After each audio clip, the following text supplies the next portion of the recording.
साथियों नमस्कार। जियो स्टडी में आपका स्वागत और अभिनंदन है। हम लोग आज पारिस्थितिक एवं पर्यावरण के क्वेश्चनों का अध्ययन करेंगे जो विगत वर्षों में क्वेश्चन पूछे गए हैं और आपके परीक्षा में आने की संभावनाएं भी हैं। तो चलो हम देखते हैं। पहला क्वेश्चन, निम्नलिखित में से कौन सी संकल्पना गलत है? निम्नलिखित में से कौन सी संकल्पना गलत है? तो हम इसको देखते हैं कि सी जो इसमें है क्वेश्चन, पर्यावरण भौतिक संसाधनों का भंडार है लेकिन जैविक संसाधनों का नहीं। यही क्वेश्चन इसमें आपका गलत है। अगला क्वेश्चन है, निम्नलिखित में कौन सी व्यवस्था प्राकृतिक नियमों से संचालित नहीं होती है? प्राकृतिक नियमों से संचालित नहीं होती है। तो इसमें हम देखते हैं कि क्वेश्चन इसका बी जो है, मानव प्रेरित पारिस्थितिक तंत्र। मानव प्रेरित पारिस्थितिक तंत्र। अगले क्वेश्चन है, तीसरा इस क्वेश्चन में है कथन ए, पर्यावरण अपार शक्ति का भंडार है।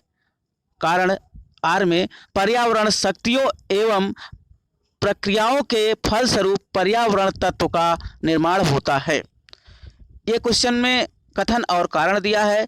इस कथन और कारण में जो है जो ए है और तथा आर हैं दोनों सही हैं, यानी इसका जो ऑप्शन ए सही है।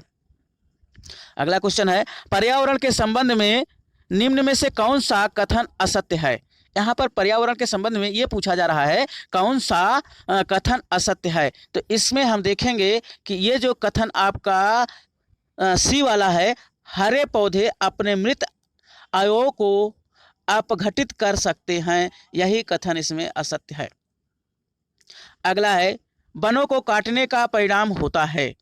वन की जो कटाई हो रही है उसके बारे में ये क्वेश्चन आया है। इसमें कह रहा है वनों को काटने का परिणाम होता है। तो इसके देखते हैं जो बी है, मिट्टी का क्षरण और अनियंत्रित बाढ़।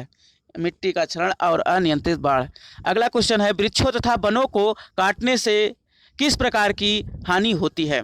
वृक्षों तथा वनों को काटने से किस प्रकार की हानि होती है?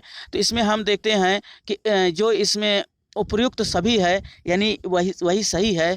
कहने का मतलब वायुमंडलीय परिवर्तन, प्रदूषण का खतरा तथा भूमि संरक्षण, तीनों का खतरा बना रहता है, तीनों की हानि होती है। अगला क्वेश्चन है, जीवों के पारिस्थितिक कारकों का योग पर्यावरण या कथन किसका है? यानी जीवों के पारिस्थितिक कारकों का योग पर्यावरण या कथन किसका है? यह किसने कहा है? तो यह कथन कहा है ए फिटिंग ने इसको कहा है। अगला क्वेश्चन है, अधोलिखित में से भौतिक वातावरण का तत्व नहीं है। अधोलिखित में से भौतिक वातावरण का तत्व नहीं है, इसका मतलब है बस्तियां। डी सही है, इसका ऑप्शन डी सही है। अगले क्वेश्चन में हम देखते हैं, सतत एवं अस्थायी विकास किस प्रकार की अवस्था से संबंध रखता है? सतत एवं अस्थायी विकास किस प्रकार की अवधारणा से संबंध रखता है? इसको में हम देखते हैं कि ये जो अवधारणा है इसमें है नवनियतिवादी अवधारणा से संबंध रखता है।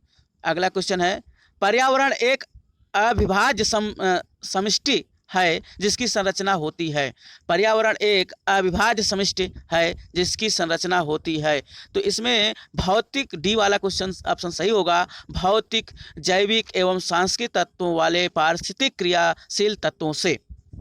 अगला क्वेश्चन है, वर्तमान समय में वन क्षेत्र उसे कहा जा सकता है जहां प्रकृति में मानव क्रियाओं द्वारा परिवर्तन हुआ है। जहां प्रकृति मानव क्रियाओं द्वारा परिवर्तन हुआ है। इस परिवर्तन में हम देखते हैं 50% से कम। पर्यावरणीय निश्चयवाद के प्रतिपादक कौन थे? पर्यावरणीय निश्चयवाद के प्रतिपादक कौन थे? पर्यावरणीय निश्चयवाद के कौन थे? इसके बारे में हम ध्यान देते हैं कि जो है ये जो है आप इसमें देखिए ध्यान से, ये देखिए कार्ल रिटर जो है ये इसके। अगला क्वेश्चन, पर्यावरण से अभिप्राय। पर्यावरण से अभिप्राय जो है वो किससे संबंध है, तो इसमें ये डी ऑप्शन से होगा, उपयुक्त सभी। तो उपयुक्त सभी में देखते हैं कि जैसे ए में दिया है भूमि, जल, वायु, पौधा और पशुओं की प्राकृतिक दुनिया जो इसके चारों ओर अवस्थित में है। बी में देखा उन संपूर्ण दशाओं का योग और जो व्यक्तियों को एक समय के लिए जो समय के बिंदु पर घेरे हुए होता है। भौतिक व जैविक और सांस्कृतिक तत्वों का अंततः क्रियात्मक व्यवस्था को अंततः संबंधित होते हैं। तो यानी इसमें ये तीनों आपका सही है। आगे हम लोग देखते हैं कि अगला क्वेश्चन है, संयुक्त राष्ट्र संघ ने वर्ष 2000 को किसका अंतर्राष्ट्रीय वर्ष घोषित किया।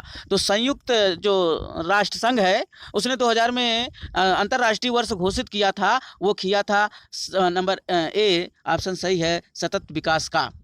अगला क्वेश्चन है, सतत विकास के लिए आवश्यक है, सतत विकास के लिए आवश्यक है, तो इसमें डी ऑप्शन सही होगा आपका, उपयुक्त सभी।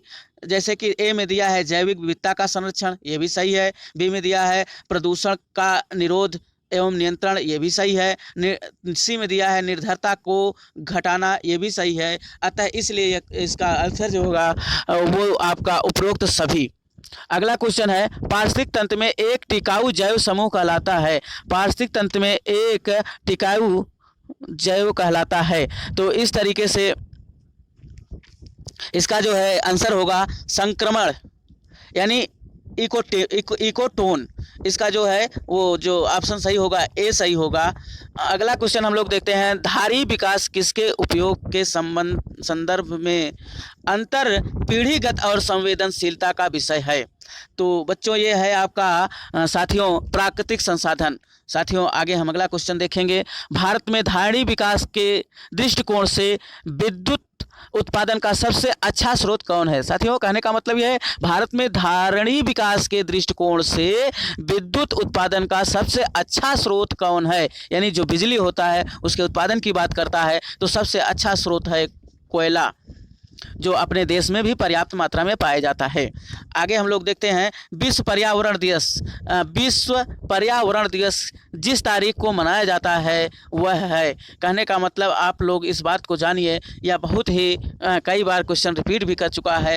तो विश्व पर्यावरण दिवस जो है 5 जून को, यानी सी ऑप्शन आपका सही है। निम्न में से किस एक का संबंध पर्यावरणीय सुरक्षा नहीं है। आप इसमें देखेंगे कि ये जो इसका जो ऑप्शन आपका है इसमें बी सही है, गरीबी कम करना। अगला क्वेश्चन है, निम्नलिखित वर्षों में कब पर्यावरण संरक्षण अधिनियम पारित हुआ था। मतलब यहाँ पर पर्यावरण संरक्षण अधिनियम कब पारित हुआ था साथियों, इसके बारे में बात कर रहा है। तो ये हुआ था 1986, यानी बी ऑप्शन सही है।